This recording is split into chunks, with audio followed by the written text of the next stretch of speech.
Enquiry చేయకుండా ఎవరిని చేయలేదండి అమ్మా. ఒక వెర్షన్ ఇప్పుడు నా ఒక నిమిషం తమ్ముడు, నీ వెర్షన్ నీకుంటుంది, నా వెర్షన్ నాకుంటుంది. ఏ వెర్షన్ అయినా మేము ఒక పబ్లిక్ రిప్రజెంటేటివ్గా నేను కానీ లోపల గవర్నమెంట్లో వర్క్ చేసిన వాళ్ళు కానీ ఒక ఎంక్వైరీ లేకుండా ఒకరిని ట్రాన్స్ఫర్ చేయాలంటే రేపు పొద్దున్న ఎంక్వైరీ చేయడం తప్పు చేశారంటే వీళ్ళైనా ఫిక్స్ అప్ అవుతారు కదా, వీళ్ళైనా సస్పెండ్ అవుతారు కదా. సో ప్రాపర్గా అలా 5 సంవత్సరాలు దాటి చాలామంది ఉన్నారు. మేము ఒక సిద్ధాంతం పెట్టుకున్నాం. ఈవెన్ కానిస్టేబుల్స్నైనా మేము రెగ్యులర్ పోలీసులలోనే కానిస్టేబుల్స్నైనా 5 సంవత్సరాలు ఒకే దగ్గర ఉంటే కనుక షఫిల్ చేయాలని మేము అనుకున్నాం. అదేవిధంగా ప్రెజెన్స్లో ఉన్న వార్డర్స్ని కూడా ఏదైనా 5 years దాటిన తర్వాత కూడా మేము కొంతమందిని షఫిల్ చేయాలనుకుంటున్నాం.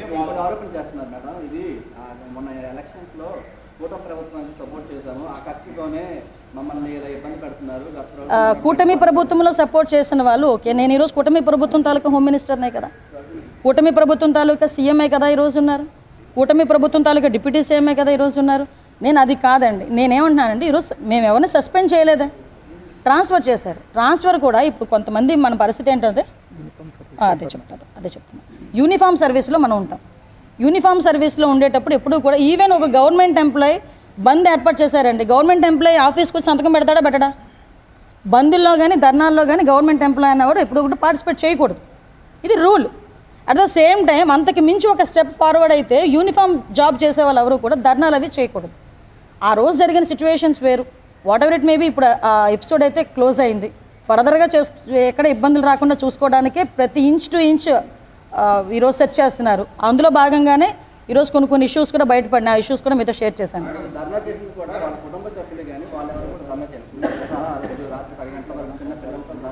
అమ్మ వాళ్ళ ఎవరికి కూడా అన్యాయం జరగదు.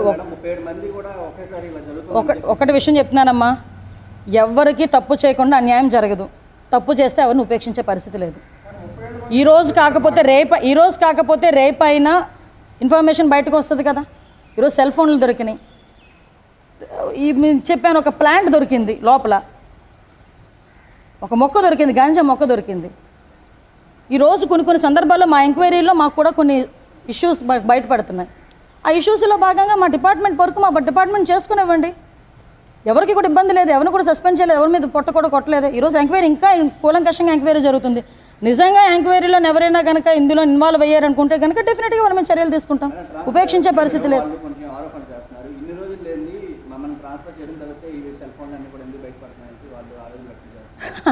ఇప్పుడు సూపరింటెండెంట్ లాస్ట్ సూపరింటెండెంట్ సస్పెండ్ అయ్యారు. ఆ సంగతి మీకు తెలుసా? లాస్ట్ సూపరింటెండెంట్ సస్పెండ్ అయ్యారు. ఈరోజు కొత్త సూపరింటెండెంట్ వచ్చారు. కొత్త సూపరింటెండెంట్ ఈరోజు మొత్తం ఒక ప్రెజెంట్ అంతా కూడా సెర్చ్ చేస్తున్నారు. సెర్చ్ చేసిన తర్వాత ఎక్కడెక్కడ ఏంటి ఉన్నాయని చెప్పేసి ఈరోజు తీసుకుంటున్నాం. టెక్నాలజీని కూడా బేస్ చేసుకుంటున్నాం ఈరోజు. అరే నాకు అర్థం కాదు ఏంటంటే తప్పు చేసినట్టు ఈరోజు భయపడాల్సిన అవసరం ఉంది. ఎవరు తప్పు చేసినా, ఎందుకంటే టెక్నాలజీ అంతకు మించి ఉంది ఈరోజు పట్టుకునే విధంగా. లోపల జరుగుతున్న పరిణామాలు టోటల్గా చెప్పారు. లోపల అనేది కొంత సెక్యూరిటీ లభిస్తున్నది జనరల్ సీసీ కెమెరా కానివ్వండి, మానిటరింగ్ సిస్టమ్ కానివ్వండి, దానిపై ఏదైనా ఫర్దర్గా లేదండి. నేను ఇప్పుడే చెప్పాను, ఎక్కడ కూడా సర్వేలెన్సెస్ ఏ మూలని కూడా ఒక్క చిన్న పార్ట్ కూడా వదలకుండా అన్ని ఏరియాస్ నుండి కూడా ఈరోజు సీసీ కెమెరాస్ పెట్టమని ఇప్పుడే మేము చెప్పడం జరిగింది.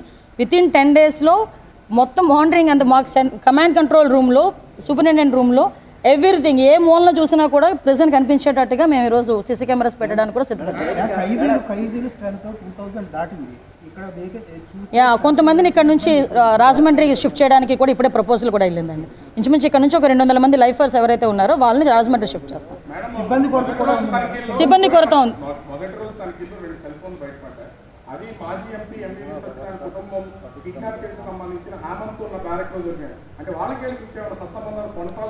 కొనసాగుతున్నాయా లేదా అన్నది యాజ్ ఏ హోమ్ మినిస్టర్గా నేను చెప్పకూడదు. ఒక ఎంక్వైరీ రిపోర్ట్ బయటకు వచ్చిన తర్వాత మాత్రం డిఫరెంట్గా చెప్తాను. ఎందుకంటే ఈరోజు అవి తెలిసిన తర్వాత వాళ్ళందరినీ కూడా తీసుకెళ్ళి వేరే చోటకి షిఫ్ట్ చేసి వాళ్ళందరికీ కూడా పగడ్బందీగా సెక్యూరిటీ వేరేగా ఈరోజు అరేంజ్ చేయడం జరిగింది వాళ్ళందరినీ కూడా. నేనేమంటానంటే ఇప్పుడు ఎవరు మాట్లాడారు, ఎవరితో మాట్లాడారు మొత్తం బయటకు వస్తాయి.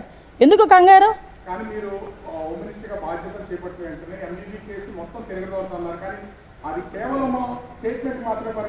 అంటే ఇప్పుడు నేను రోజువారీ టిక్ పెట్టి మీకు చెప్పాలా ఇది నేను చేశానని?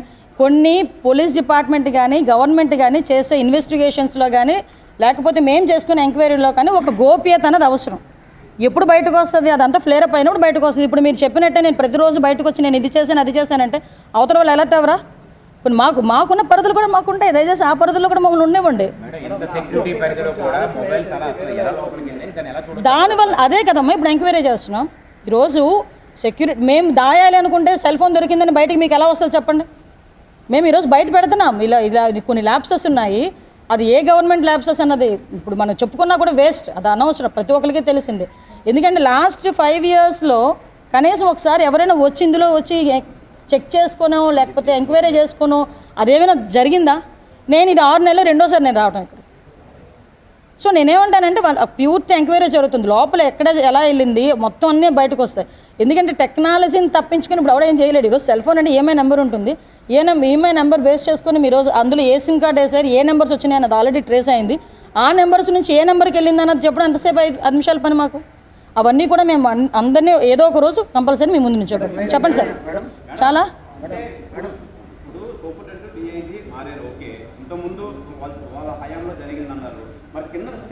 అందుకే కదా మారుస్తున్నాం. ఇంత చిన్న మొక్క బా మీకు చూపించమన్నా కూడా చూపిస్తాను, పెద్ద విషయం ఏం కాదు, బయట చూపించుకోవాలి.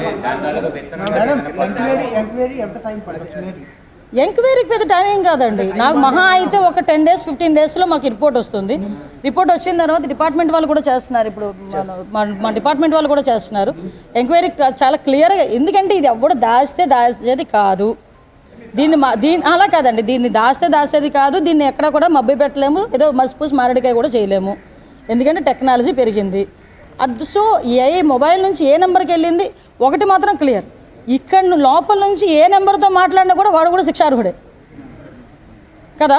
సో కాబట్టి ఇందులో ఎంతమంది బయటకు వస్తారు ఆ డాట్స్ అన్నీ కనెక్ట్ చేసి మేము ముందు ఉంచుతాం. ఏముంది అబ్బా, సీడ్ ఎంత ఉంటుంది జేబులో పెట్టుకుని వెళ్తాడు, ఏమైంది ఇప్పుడు బయటకు వస్తున్నారు అంటే నేను ఎందుకు అది చెప్తున్నానంటే ఈరోజు మా వాళ్ళు ఎంత క్లియర్గా అబ్జర్వ్ చేస్తున్నారు, ఎంత క్లియర్గా వాళ్ళ వర్క్ వాళ్ళు చేసుకుంటున్నారని చెప్పడానికి ఎగ్జాంపుల్ చెప్తున్నారు. లోపల ఉన్న వాళ్ళందరూ ఎలాంటి వాళ్ళు, ఇంచుమించు ఎంతమంది ఉన్నారండి గంజాయి కేసులో ఉన్న వాళ్ళు? 1075 members లోపల గంజాయి కేసులో ఉన్న వాళ్ళు ఇంటర్ స్టేట్ ఒరిస్సా నుంచో మహారాష్ట్ర నుంచో వాళ్ళందరూ 1075 మంది ఉన్నారు లోపల. వాళ్ళే ఉన్నారు, నేను లాస్ట్ టైం కూడా చెప్పాను కదా, వాళ్ళే ఉన్నారు 50%.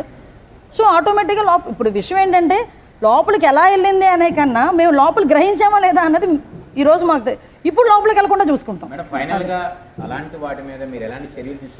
ఎక్కడ కూడా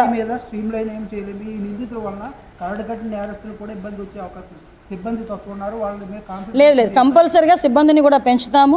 అవసరమైతే రెగ్యులర్ సిబ్బందిని పెట్టాలా, అవుట్సోర్సింగ్ సిబ్బందిని పెట్టాలా, వాట్ ఎవర్. అంటే యూనిఫామ్ జాబ్స్లో మనం అవుట్సోర్సింగ్ పెట్టలేం కాబట్టి రెగ్యులర్ సిబ్బందిని మనం పెట్టుకోవాలి. రెగ్యులర్ సిబ్బందిని ఏ రకంగా వీళ్ళ దగ్గర డిప్యూట్ చేయాలి, వీళ్ళకి ఎలాగ ఆన్బోర్డ్ చేయాలి, టెక్నాలజీని బేస్ చేసుకొని, అంటే ప్రతి ఒక్క ఖైదీకి మనం ఒక్కొక్క పోలీసుని మనం పెట్టలేం కాబట్టి ఈ టెక్నాలజీని బేస్ చేసుకొని వీళ్ళకి కూడా ఈజీ అయ్యేటట్టుగా, సర్వేలెన్సెస్ ఈజీ అయ్యేటట్టుగా మేము చూసుకుంటున్నాం.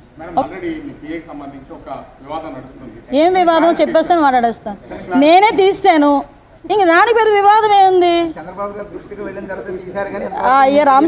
రామచంద్ర మీకు నేను తీసి 10 రోజులు అయింది, మీకు నన్ను తెలిసింది.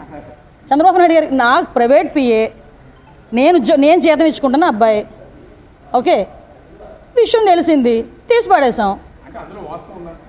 వాస్తవం ఉంది, నాకు ఆరోపణలు వచ్చినాయి, నేను 2-3 సార్లు అలర్ట్ చేశా మంచి పద్ధతి కాదు అని.